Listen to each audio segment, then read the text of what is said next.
പാവപ്പെട്ട ഒരു പെൺകുട്ടിയെ വിവാഹം കഴിച്ചാൽ ഹജ്ജ് ചെയ്ത കൂലി കിട്ടുമെന്ന് കേട്ടിട്ടുണ്ട്. ഇത് പ്രമാണബദ്ധമായി ശരിയാണോ എന്നാണ് ഈ പാവപ്പെട്ട കുടുംബങ്ങളിൽ നിന്ന് വിവാഹം കഴിക്കുക എന്നുള്ളത് വളരെ പുണ്യമുള്ളൊരു കാര്യമാണ്. കാരണം എന്താ വെച്ചാൽ ഒരു പാവപ്പെട്ട കുട്ടിയെ നമ്മൾ ഏറ്റെടുക്കുന്നു, അവർക്കൊരു സംരക്ഷണം കൊടുക്കുന്നു, അതിലൂടെ ഒരു ധാരാളം പ്രതിഫലം അള്ളാഹുവിൽ നിന്ന് കിട്ടാനുള്ള ഒരു വഴി അവിടെ തുറന്നു തരുന്നുണ്ട്. കാരണം പാവങ്ങളെ സഹായിക്കുക എന്നുള്ള ഒരു നല്ല ഉദ്ദേശത്തോടു കൂടി അത് ചെയ്യുക എന്നുള്ളത് പുണ്യകരമായ കാര്യമാണ്. അതിന് ഒരുപാട് പ്രതിഫലം നമുക്ക് കിട്ടും.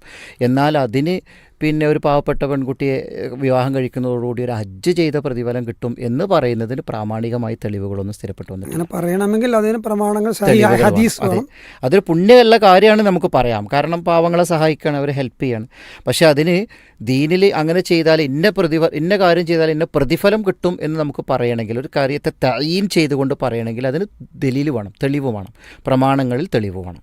ഇപ്പോൾ ഈ വിഷയത്തിൽ പ്രവാചകൻ സല്ലല്ലാഹു അലൈഹി വസല്ലമയിൽ നിന്ന് ആവശ്യകരമായിട്ടൊന്നും സ്ഥിരപ്പെട്ടു വന്നിട്ടില്ല. അതുകൊണ്ട് തന്നെ ഒരു പാവപ്പെട്ട പെൺകുട്ടിയെ കല്യാണം കഴിച്ചാൽ ഒരു ഹജ്ജിൻ്റെ പ്രതിഫലം കിട്ടും എന്നുള്ളതിന് പ്രാമാണികമായി തെളിവുകളൊന്നും സ്ഥിരപ്പെട്ടു വന്നിട്ടില്ല.